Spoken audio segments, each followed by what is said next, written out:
The concept of emotional intelligence for many leaders is just, well, let's call it what it is, too wishy-washy for many. They don't know what to do with it. They think, oh, it's touchy-feely. I don't know what to do, how to help somebody. I just have to go get results. But the reality is, a lot of times, by ignoring this, you're creating a culture that is not productive. You have a lot of turnover, a lot of unrest, and actually you're not maximizing the potential of your team. So on today's episode, I brought Nadine Zeinoun. She is a top leadership coach, executive coach who focuses on the idea of emotional intelligence, but she puts it through the lens of a coaching mentality. Does your organization have a mentality of coaching their team at every level? That seems to unlock this idea of emotional intelligence for many in order to get out of their own way and drive better results. So I'm very excited. We have a great conversation. It's strategic, it's tactical, and I'm so excited. So let's dive into today's episode of You're in Charge, Now What? With Nadine Zeinoun.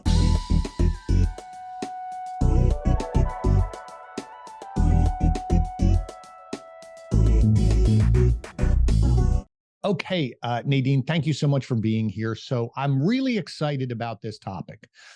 And I want to dive right in because I think it's a very misunderstood topic. When someone talks about emotional intelligence for leaders, and you are seen as someone who has expertise in this, not just in what it is, but to communicate it to your clients to help them, a lot of people think it's very wishy-washy, high, touchy-feely type of a thing. But actually, it is a skill that great leaders need and have to have in order to be successful. So when somebody says to you, please explain to me what the heck emotional intelligence means, what do you say? Okay. So the first thing I say is, if I want to say it in a very simple way, in simple terms, it's basically understanding how your emotions and the emotions of others are driving certain behaviors, whether it's your behaviors or other people's behaviors.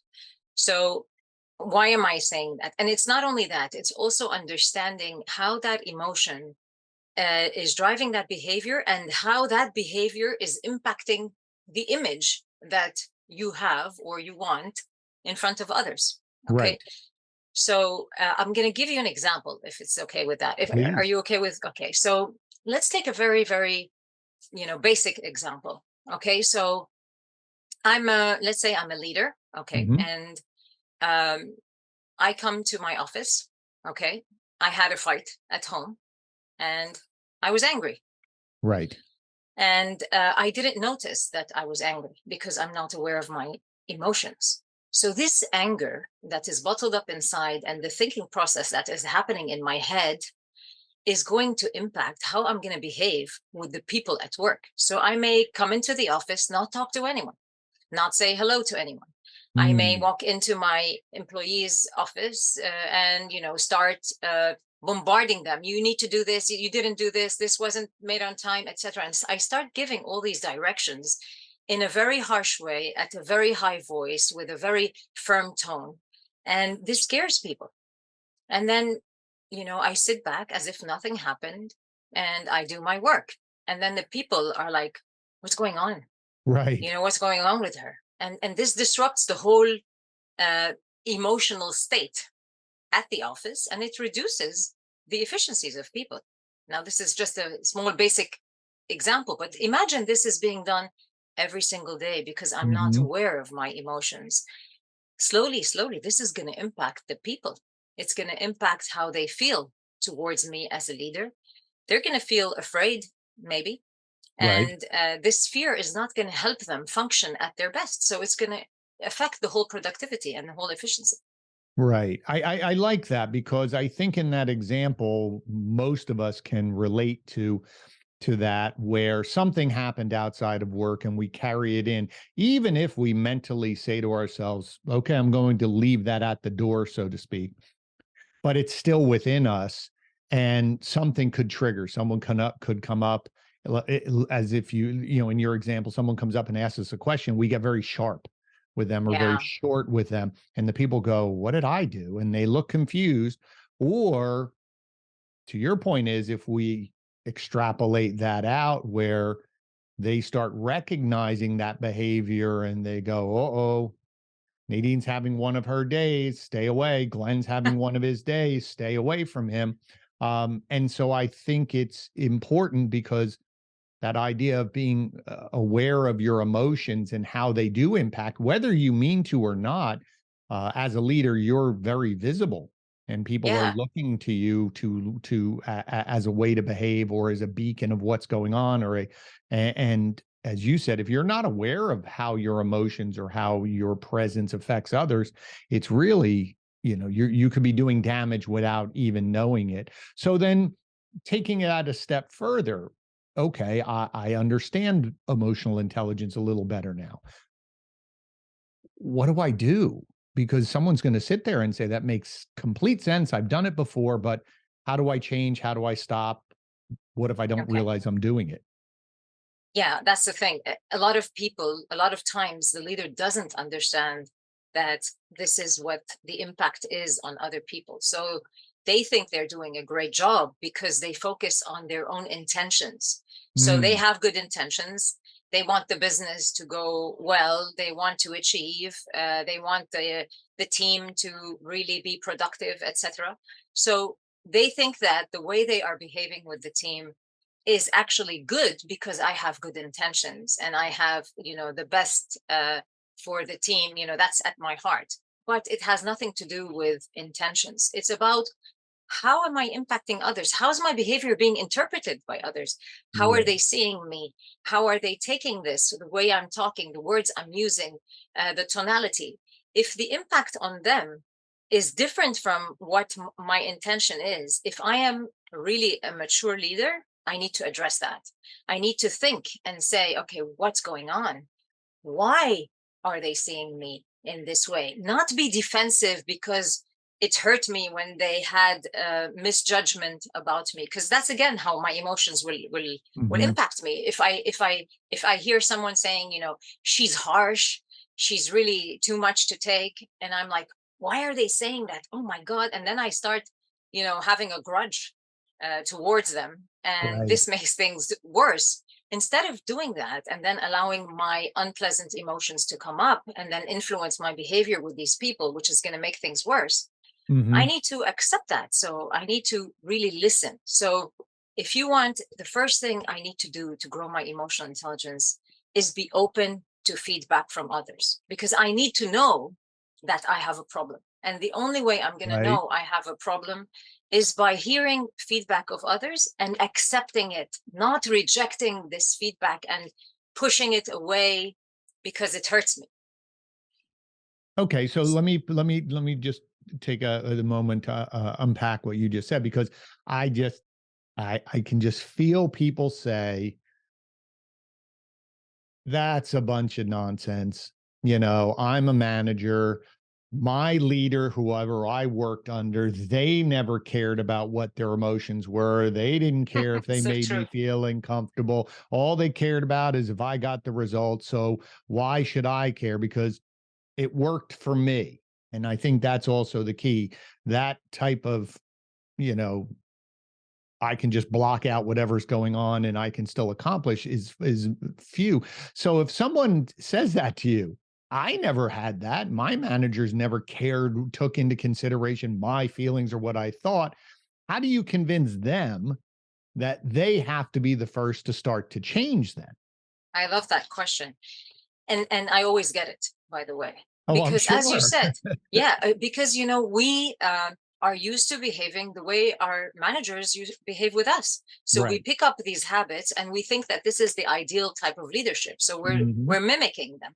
So when I'm like giving a workshop or whatever, I always get this. I mean, why should it start with me?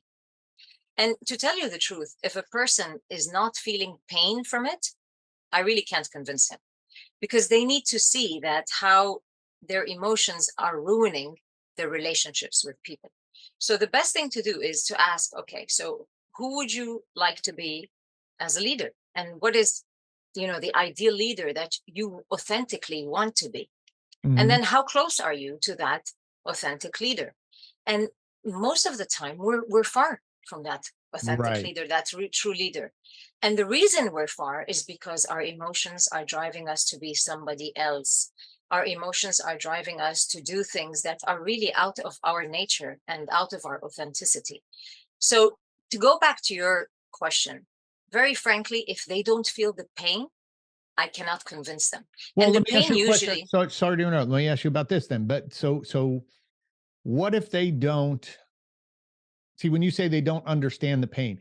My feeling is they probably do, but they don't know what to do with it. So is it asking them, how did so do you walk them through, I don't want to say therapist, but almost as if you say, okay, well, my boss did that and my boss used to yell. Do you stop them and say, well, how did you feel about that? exactly, Okay. So because that's exactly. where maybe they don't realize it's pain because they just said, well, I just have to suck it up because feeling bad about this Exactly. isn't going to help me. Exactly. And this is Right. what I was going to say, that the, Mhm. the the best thing to make them see the pain is to ask them some questions, like the Right. question you just said, So, how did you feel when your boss used to do this to you? And Mm. most of the time they say, I really felt bad.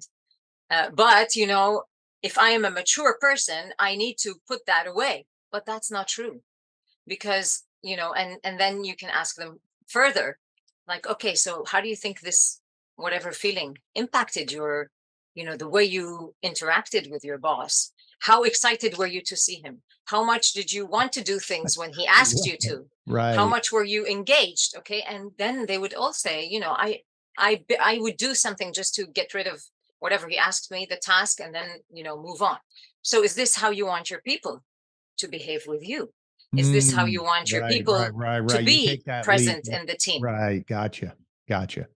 Because many times they just don't want to change, and it's not because they don't want, but they're scared. Change Yeah. is scary. So for me to accept that, oh my God, I have to do all this work, because it's not easy to Mhm. develop your emotional intelligence. So I have to put all that effort. I have to put all that work into this. I mean, why? But they all have pain somewhere. And most of the times, they're not really connecting well with their people. They're feeling Mhm. that their people are lazy, okay? Which is Right. really not true, because it's not a person is lazy. Sometimes the way we behave with the person puts the person in a lazy mode. So the question is here is, how am I treating that person? How am I working with him? How am I creating this culture where they feel happy and engaged and understood and heard and motivated to do what they do? So Right. always it's important to think back, okay, I'm not getting the results with my team. Why? It's not their fault. Maybe there's something I can do to better engage these people. And when you mentioned that many of the listeners are newly hired managers, Mhm. and I was there once, and it's difficult when you're not used to managing a team and handling a team, because Right. before you used to succeed just by operating on your own. I mean, Mhm. you're motivated, you have what you want to do, you just put the steps and you make sure you do them, and that's easy. But doing that with other people and allowing other people to be as excited as you are and as motivated as you are, and to take the right steps that will get the team as a whole to the results you want, is not easy. It's very No, difficult. no. And to that point, now I'd like to expand on that because I've heard that from a lot of people. Mhm. Um, and I had someone on, John Rennie, who is a an author and ex submarine commander and a leadership Mhm. coach, and he runs his own business, and he said that's always been the hardest thing is the fact that um, many people get promoted because of what they were capable of doing. But a lot of times they're put in charge of a team of people who are doing similar things. But that frustration for them is why isn't everybody working as hard as I did? Yeah. And it's very hard to figure out how to get through all of that motivation to or helping people at different levels and patience and communication. To your senses, my approach might have to be different for two or three different people because Mhm. that's the way they respond. That's a lot of work. And I think there's an also something that I'd love you to talk about in that same vein is that misnomer of when you say, well, what if I'm not getting the results from my team? I think there's also a problem where what if the team is succeeding, but it's not a great work environment, but you're noticing people are quitting and we need new people. And for some reason you justify their leaving as well. They're not part of the team. And even if we're I think sometimes success can mask a lot of problems underneath. Yeah. So let's talk about that as well. I mean, you and I are in agreement. Someone gets promoted, they need training on how to lead because just doing the same thing isn't going to help you lead a team. But what about that idea of what happens when teams are really successful? That we're not Mhm. looking at how we could really be creating a not a great work environment as well.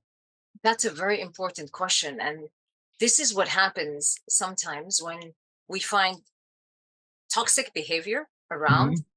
and the leadership is not doing anything because the results are coming. Right. And that's like the worst thing, because they're not looking 5 years later or 10 years later what's going to happen. Yes, the results are coming now, but having this toxic environment, what's going to happen a few years down the road? Look at the retention and how many people you're losing every year. Right. Right. That's the thing. So that's, it's not only, don't be fooled by numbers, because you see, if you have a toxic environment and you're getting X amount, imagine what you can get if you have a good culture and people are engaged. You would Right. be getting maybe double or three times the results. And retention, people retention is a big problem these days, Mhm. because people are leaving their works, their work, their jobs.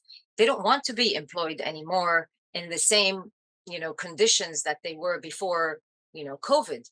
So all of this is increasing the chance that people will leave at any time. So people want good cultures.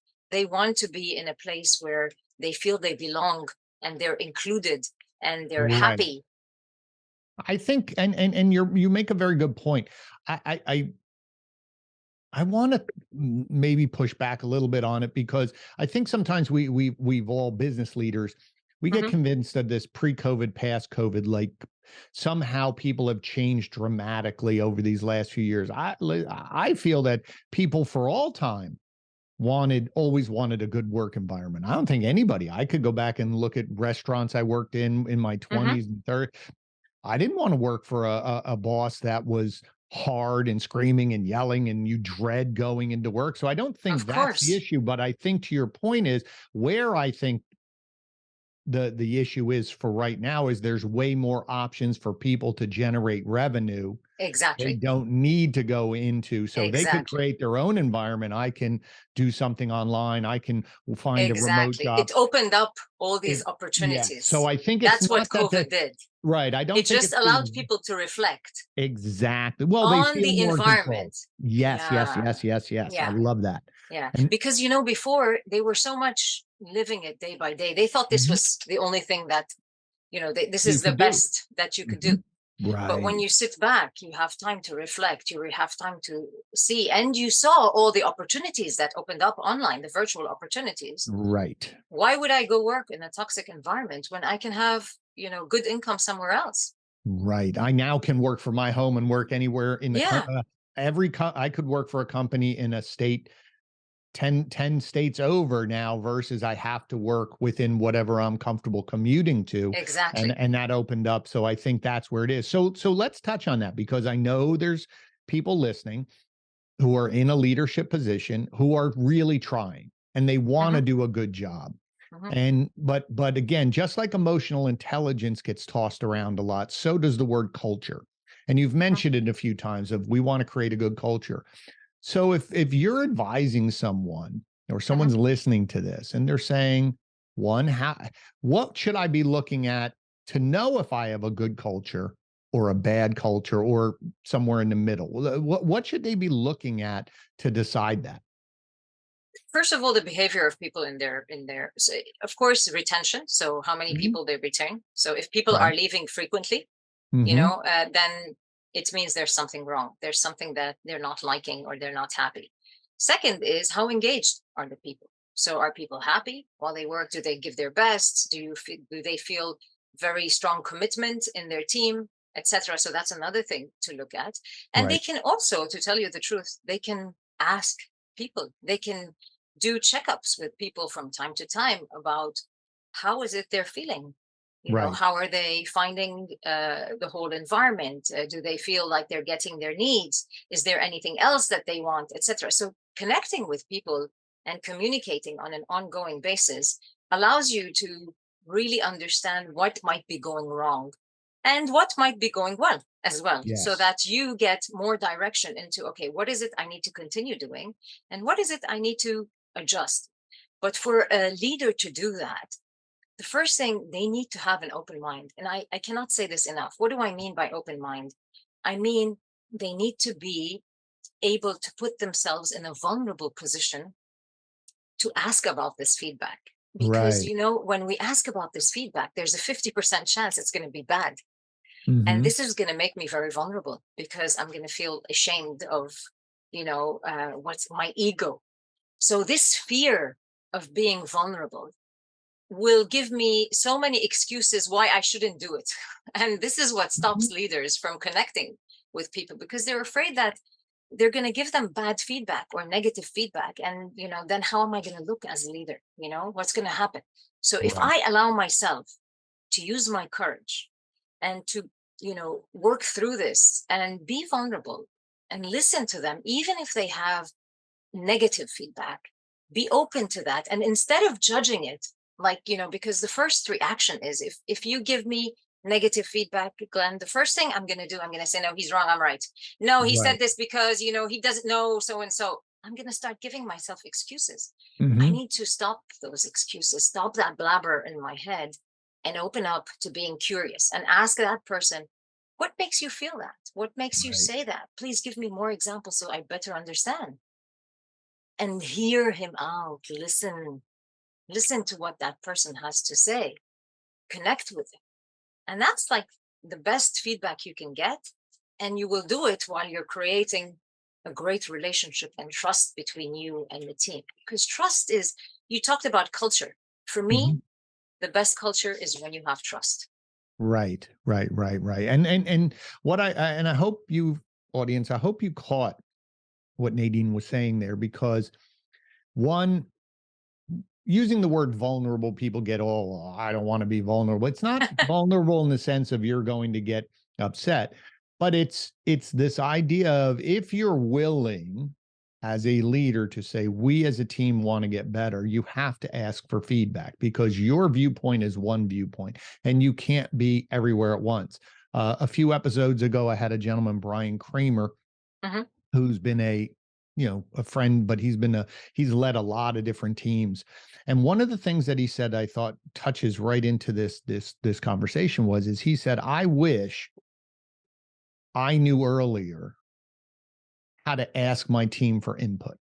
He said, I Oh, learned wow. that late in my journey. And he goes, if there was one thing I wish I had used earlier, was asking people's opinion, instead of me feeling the responsibility of, I have to tell everybody how we're going to get to there, or this is what we're going to do, versus saying to them who are on the front line, so to speak, saying, this is what we want to do over here. This is where we want to get to. What do you think we need to do to get Yeah. there? And I said to him, I said, that's so brilliant, because if you give your team permission to help create in the beginning, then they have permission to give you feedback on how it's going later on. And to your point is, if I'm constantly asking for feedback in the littlest things, people's opinions, then asking how, it actually deflates the importance Mm, in someone's mind that I'm sitting one-on-one and Nadine's asking me about how the company's running. Oh, I don't know what to say. But if I'm used to talking to yeah. Nadine about a million things, and she trusts me and I trust her that this is not monumental, I've already given her my opinion a few times in the past about, I don't think this is really going to work. We're creating an environment of conversation to make everything move forward without taking it personally, because it's about the business, it's about the company, it's not about you necessarily as an individual. I love what you're saying. I love what you're saying. And I love how you highlighted that this is an ongoing process. Mm, So, because as you said, you mentioned something that if we're conversing constantly, this hmm creates trust. And hmm when I trust you, I'm going to give you open and transparent feedback, because what value is feedback if it's not going to be open and transparent? So Right. yes, as you are saying, if I allow myself to get into that conversation on a daily basis, maybe, hmm okay, and every time I need that conversation to happen, and the conversation is open, it's non-judgmental, and it is inclusive. So as you mentioned what is inclusive. You're asking them for their input. hmm You're not dictating to them what they need to do. So your conversation is inviting them to give their opinion and to make them feel that their opinion is valued. It's equal to my opinion. And as you said, like you were referring to the previous episode that you just mentioned, um, there's a very important point there. Unfortunately, the idea of leaders that we have been brought up to think of, I don't know here, but back in the Middle East when I was in Lebanon, is that the leader has to have all the answers. Yes. And they have to come up with all the decisions, and they have to come up with all the tactics and every action that needs to be taken. And that's a lot of pressure on leaders. hmm I mean, who can do that alone? Nobody can do that alone. And that's where if I have this belief, it's going to hinder me from being a good leader, because where's the inclusion? There's no inclusion. Right. I'm not including my team. I'm excluding them. I'm telling them, I know what's right and you don't know. Where's the equal strength and power? There is no equal power. I'm showing them I'm powerful. You're not. Like I'm approaching them in a condescending manner. Well, that That comes doesn't from create goes back to trust. your yeah, it goes back to your point about emotional intelligence. If I'm carrying this pressure that I have to Yes. always be right, or everyone's looking at me and I can't make a wrong decision because if I do, then someone's going to look at me and say Glenn's not a great leader. How can you not snap? How can you Exactly. not? It's just what like when you were All this painting that. stress. Of course, you're painting that picture, and I'm getting overwhelmed sitting here. And I think that to that point is it's a very interesting thing. Is I always try to help when I'm consulting with groups and helping them and talking about this. I try to always find something they did in the past, and a lot of Mhm, times it's sports or it's music or it's mhm. some sort of group where there's a dynamic that every position is important. It's just different positions. Nothing's more important. So in the case of a team, the coach, if he doesn't have a team, there's nothing to coach. If they have a team without a coach, they're not going to be successful. But I can't play three positions at the same time. I have to trust that my team's going to do it. And so once you realize that, to your point, is the pressure comes off, but then you understand my job as the leader is to guide everything. Yeah. But and let my team actually do their job. My job is to coach them, but hopefully there's someone above me as that manager. I'm on someone else's team above me and hopefully they're coaching me. I think there's a lot of disconnect. So when you go in and you see a company that is I don't want to say broken, but let's say broken. Mhm. Okay. They're broken or else why would they be calling you? So let's assume that. When you go in the first time, walk me through. If I was an organization that says I need some help, it seems like there's broken. Mhm. Are you looking at that disconnect of you I got promoted and there's no one above you helping you, how you're communicating. So if there's someone sitting there going, I think I could use someone like Nadine to help me, talk to me about what that first meeting is like to uncover maybe a starting point to figure out why someone feels like they're broken. Okay. Now, if the company, the first thing we do usually is we like to do a small survey, okay, to assess what's going on. If they're hmm feeling like there's something wrong and needs to be addressed, um, I prefer to start at the upper level, Hmm. okay, and that's why it's important to work with the executives. Why? Because as you said, if let's say I'm working with a first line manager, okay, whatever he changes, if above him the hierarchy is not coaching, they're not creating trust, they're Right. not whatever, it's going to only stay in this particular team. Whereas if the executives become coaches and we support them to become coaches, because if you think about it, the ultimate objective that we have through executive coaching is to support that executive to become a great coach for their team. Right. So then if they become great coaches, as we were saying before, we learn from our managers and how they how they treat us, we start treating others, so it will cascade down and the impact Right. will be amazing all over the organization. For ideal purposes, this is how we would go. We would start with the executives, make them become amazing coaches with their team, and then later start developing the others as coaches as well, whether through trainings, workshops, so that you can create a coaching culture. Because that's when you can say you really made the difference, is when the whole culture adopts the coaching approach, adopts, thinking of building trust, not just getting results, Right. thinking of the people, of including the people so that the people are entrepreneurs where they are. Each one feels like they own the company and they want to do their best. So to do that, this is the ideal way of doing it. Is it always ideal? No, it's not Right. always ideal. Sometimes the executives, they think the issue is from the lower managerial managers and they want you to work with middle management or maybe senior management, but not executives. So it doesn't always go the way we want it to go. Well, yes, I could imagine.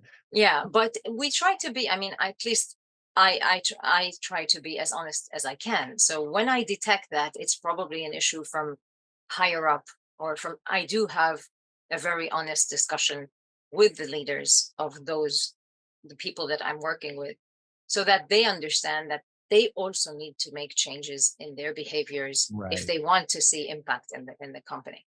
See what I loved about it, because I think for those of you listening who are still hung up on the touchy-feely word of emotional intelligence and you don't know what to do, I think calling it a coaching culture, I think that makes more sense, because when you really think of a great coach, they have to, we'll call it motivation. Mhm. They have to motivate or inspire or deal with however many people on their team. Let's say there's 10 players on my team.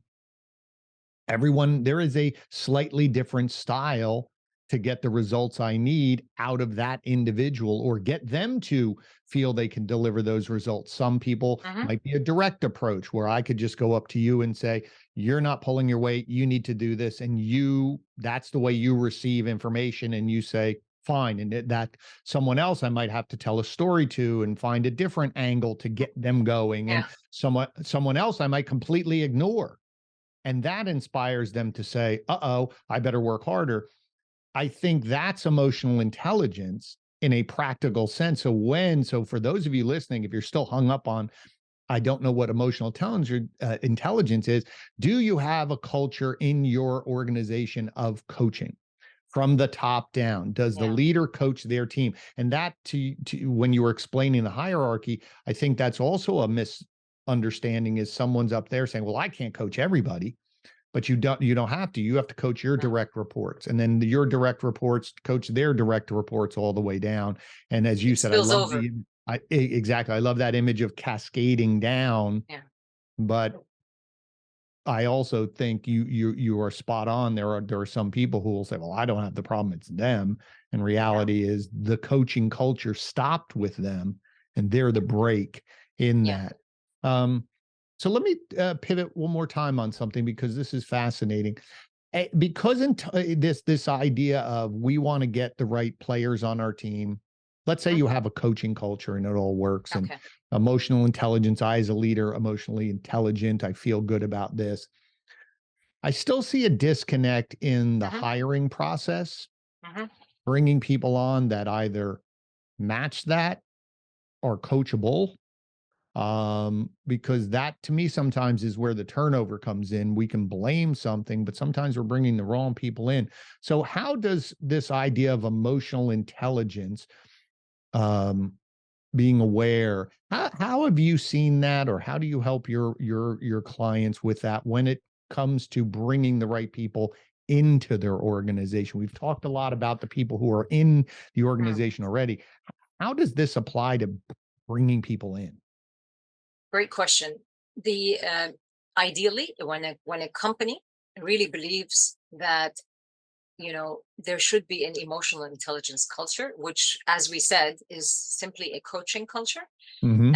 Usually, when they hire, they put more um, uh, weight on the attitudes of people rather than the technical skills of people, because you can Okay. teach technical skills, Hmm. but you Yes. cannot, it's more difficult to change attitude. And if people don't, let's say we have a very good coaching culture. If somebody comes in and they don't have the same mentality or the same values or the same approach, they're not going to stay, because they're not going to like this. They're going to feel like, this is not where I want to be, and they have a Right. totally different approach. So they may be resistant to all this. So the best thing is, especially when you are hiring leaders, high up in the organization. So some of the companies that I work with, they are so much into emotional intelligence and coaching that we use an assessment tool Hmm. as the last step before they hire. So when they have, three people who are really good at the job, etc., they have interviewed them, etc. Hmm. So the last step, we allow them to take the assessment, uh, the EQI 2.0 assessment for Right. emotional intelligence, where we get an idea of what are, because emotional intelligence is not just one skill; it's Hmm. 15 different skills. So we get an idea about the 15 different skills. Nobody's going to score high on everything. Okay. And we don't expect that. But each company, if you want a coaching culture and an emotional intelligence culture, there are certain, like three or four of these skills that are essential. They Mm. are the values of this company. So we look at those. And again, even if they score low on these, we don't decide that, oh, this one is no, we have another interview where we go deep into it, because maybe they misunderstood. Maybe they answered the question, thinking something. And so we really want to be fair in this assessment, because it's very critical. So after another interview where you go really deep and and sometimes you need more than one, you just make sure that this person, when you look at their attitude, it really fits the company and what they want. And then that's how they make the selection based on Right. these, assessments. See, I like that because it's also a combination of both. Because you're right. I've done this early on in my career. I hired for skills and not attitudes to fit. Then sometimes I actually skewed to the other side and I would hire for traits or what I thought was, and don't worry, I could teach the skills, but there is really a marriage between the both of them, Mhm. to where you need certain technical skills for certain jobs. You do need that attitude of I am being, coachability and attitude, because if someone's never been coached, they think you're being critical of them. Why are you Mhm. why every week are you on me, and why are you my versus no, I'm coaching you and really mapping out what the environment is. And I think that's also a very key point, which I like about having those extra interviews, is you're explaining your day-to-day process, or your coaching philosophy of, if you're going to be a person that's going to be coaching others, are you comfortable doing this every single week? Because that's our culture. Or if Mhm. you're on the reverse, are you comfortable having someone look at what you're doing, giving you feedback every 2 weeks, once a month? So again, if that doesn't work for you, let's clear that up in the interview process, save everybody time as well. And I really like that, because the more just this conversation I've had, it just keeps opening up to say that this idea of emotional intelligence or awareness, it permeates everything. It isn't just the leader. It's how you really tie everyone together in your organization. Would you agree? Yeah, yeah, of course it is. Because, we all have emotions and Mhm. we all are subject to our emotions and emotion driven behavior. So when we have a culture that understands emotion, that takes that as, a criteria in discussions, in development plans, etc., and you create this mindset in people around you, and they all become, they think the same way, they talk the same way, etc. This really allows you to grow the the emotional awareness of the organization as a whole. And emotional awareness is the first key step to developing emotional intelligence. It's about you being aware how your own emotions are impacting my colleague, my Right. team, my boss, my employee, etc., all around. And when you do that, you create a lot of openness, because I think a very important thing of emotional intelligence is you understanding that your emotions, they don't come alone, they come with thoughts. I heard you before, Glenn, saying you start thinking, oh my God, I'm not good enough, this is not going to work. These thoughts that you just mentioned, these are the thoughts that are actually intensifying the emotion. Right. So when I become aware of that emotion, I become aware of the assumptions I make in my head, because these thoughts, guess what, most of them are assumptions. Yes. And when I base everything on assumptions, of course, I'm going to go wrong. So imagine that I'm basing my behavior on assumptions, you're basing your behavior on assumptions, everyone else in the company is basing. A conflict is going to arise, because I'm going to assume that this is what you meant when you told me that, Glenn. And whereas your intention was probably to help me and to Hmm. support me. So when these things surface, and it's okay to discuss emotion in the organization, it allows people to be very transparent, to understand themselves, to grow as individuals, and know that it's not a taboo to speak about emotions. No. Our emotions going to drive the results? No, of course not. Our emotions and the facts, but the facts alone, not understanding the emotions, means my actions are incomplete. They're probably going to be driven by a subliminal emotion that I'm not aware of. Right. Well, what I like about that, one, your thoughts can be an accelerant, good or bad. So I think that, to your point, is it's like lighter fluid. It can either get you very, very excited about what you're doing, or it could drive you into inaction. Mhm, But what it made me think about is that if you are really a perceptive leader, you mhm. have that coach's mentality, that make that assumption that if you, when you started thinking of this plan yourself before you communicated it to your team, you had those thoughts. You Mhm. started to have those doubts. So also treat yourself as an equal to everyone. If you had them, so did they. So maybe what you do is you talk about them and say, I already know what you're thinking. I've done this to diffuse situations. Say, I know you think I'm crazy. I know you think you're going to work, Yeah. not going to work. I Yeah. know that once you get started, 2 days from now, or I just did this with a group. I said the first 30 days, everyone's going to be excited because this is new. And once you hit day 30, now it's just going to be routine and doubt is going to come in. I said, I already know the end of the story. So we're going to talk about it. I'm going to catch you. I'm going to give you, this is going to happen. It's happening. Okay.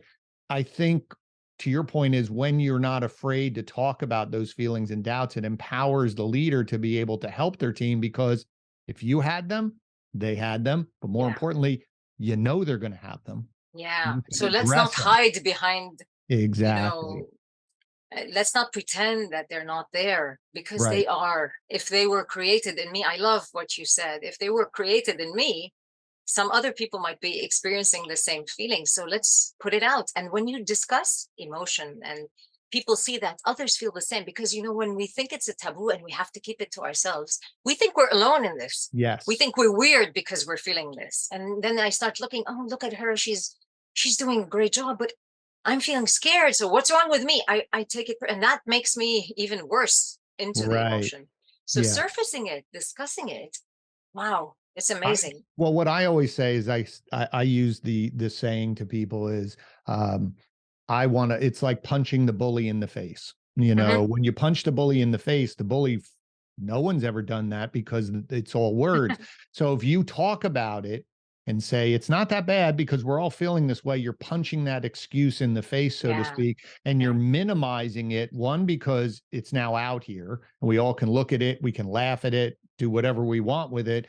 But more importantly, it gives permission to other people on your team to say, I felt that way too. Yeah, I felt that way too. And it's okay, especially if you as the leader said, I felt this way, then they all go, well, if Yeah. he thought it and he's in He's our charge, leader. then it's okay for me to feel this way as well. I really love this because it is this idea of coaching.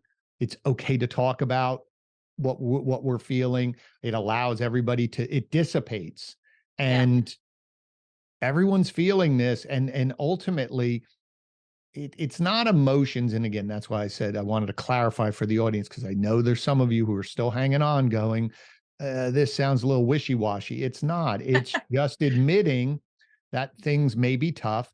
Things are going to have doubt. Change is hard. Even when things are going well, someone on your team is struggling, right? Or you're starting to doubt, to say, oh, I hope with this, what happens if it fails? We have these scenarios, but allowing yourself to just let it go, to deal with it, and then be aware that your team may be involved in this. I think, to your point, is it makes you a more accessible coach, a more successful coach. I think you get more out of your people because Mhm. they're willing to go that distance for you, because you've shown some vulnerability versus Yes. that brave front and I have to think of everything Yeah. myself. Yeah. Yeah. I'm perfect and you're Mhm. not. That's Exactly. a big distance. I'm the one who knows it all, etc. And then this Exactly. would make people feel like they're nothing.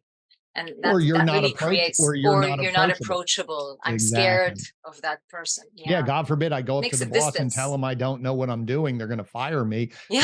Then everyone's locked in their little pod, and then we wonder why we as a group aren't leveraging everybody's skills. Well, people are afraid to try something new because they're gonna fail. What happens if my boss barks at me because every time they come in on certain days, they're ready to bark at anybody? Well, oh, I'm not gonna bring that idea up. It just creates a really bad environment. So anyway, I love chatting. This is great conversation. I could chat Yeah. with you Same here. forever. This is wonderful. So, at the end of every episode, well, before Hmm. we get to this, because people know at the end we always talk about 3 questions. You have been very kind, and I want to let all of our listeners know, and we'll highlight this in the show, that you have been very generous to offer something to all of the listeners from the show. So please Hmm. tell them what you're offering. I'm offering them a free webinar, access to a webinar, Great. which is entitled 3 Key Steps to Becoming That Inspirational Leader That You've Always Wanted. So these 3 key steps are very simple, Mhm. practical ways, and I share a lot of examples from leaders like them who went through this, and how I was able to support them with the tips that I give in this webinar. So watching this webinar, it's only around 50 minutes. You will get 3 great tips that you can apply with your team to create more engagement and be that inspirational leader that you want to be. That is fantastic. I appreciate that. That's very generous and very kind of you. So I'll put that all in the show notes, and we'll be promoting that as well. So at the end Right. of every episode, I ask Hmm. 3 questions, just random questions. So number one, Hmm. what is something that you are reading or listening to or watching that is inspiring you to get better, that we can share with the audience? Okay, I'm reading now a book which I read before, but sometimes I like reading books again because Mhm. as you grow in maturity, you understand things in a different way. Yes. So I'm rereading Atomic Habits, and Oh, I think this yes. is key. Yeah, I love this book, and it was one of the first books that I read. But now, after like a lot of experience, after a lot of things I've been through and learning from my coaches, because I learn a lot from my coaches. So the way I'm looking at it is totally different. But it's amazing. It's amazing how a lot of coaching concepts actually come from the concepts in Atomic Habits. So I would really urge everyone who wants to change their habits. And since we want to become better leaders, we're going to have to adopt new habits and get rid of old ones. So I think it's a key reading to make now. to take down. Great. We'll put that in the show notes. Also, listeners, what Nadine said, I love that because that happens to me too, is when I have a great book that I liked at one time, I reread it because the first time you're taking that tip or that habit and it's new to you. And so you're trying to put it in place.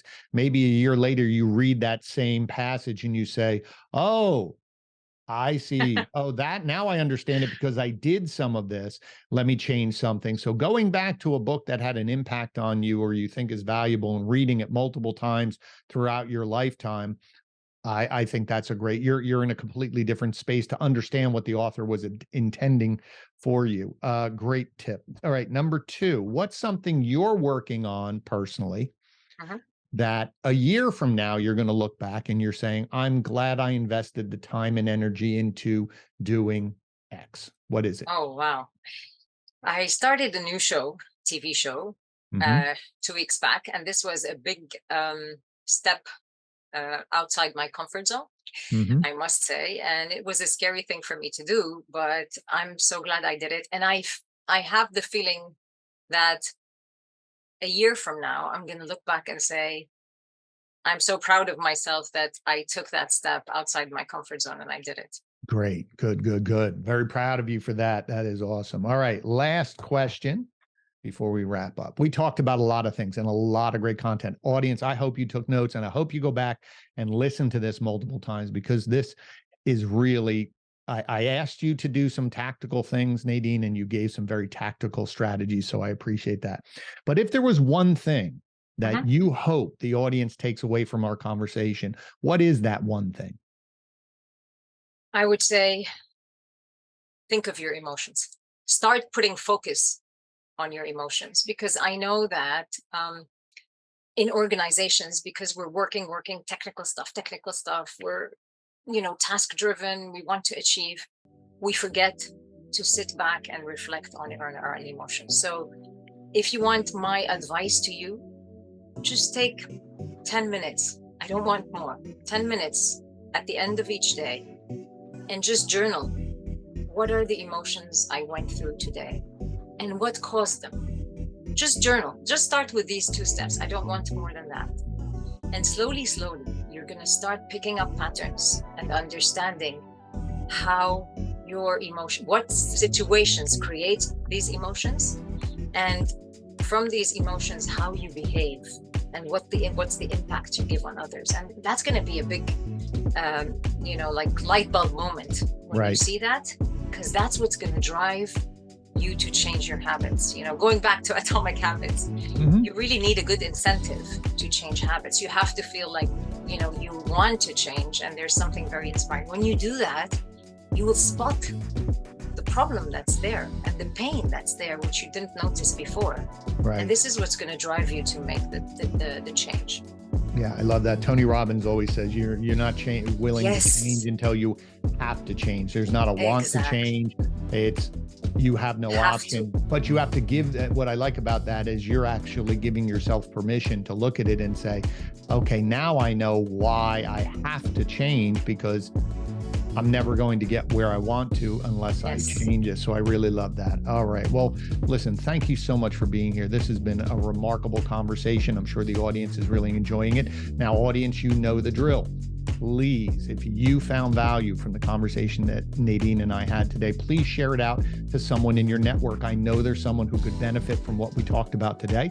Please make sure you share and subscribe so you don't miss any episodes. We're back every single Tuesday with a new topic and a new conversation to help you become the leader that you want.